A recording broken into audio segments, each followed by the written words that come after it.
ఈ రోజుల్లో ఒక్క విపి రెడ్డి కాదు, 95% మంది క్రైస్తవ మత ప్రచారకులు ఇదే విధంగా బైబిల్ని కప్పెడుతూ, బైబిల్లో లేని విషయాలను చెప్తూ, బైబిల్లో ఉన్న విషయాలను దాచేస్తూ ప్రజల్ని మోసం చేస్తున్నారు.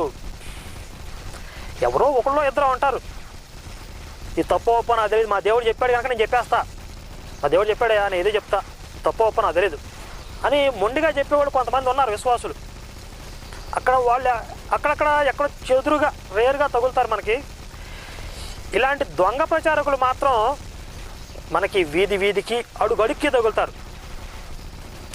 వీళ్ళకి హిందూ ధర్మం గురించి తెలీదు, ఒక చరిత్ర తెలీదు, బైబిల్ గురించి కూడా తెలీదు.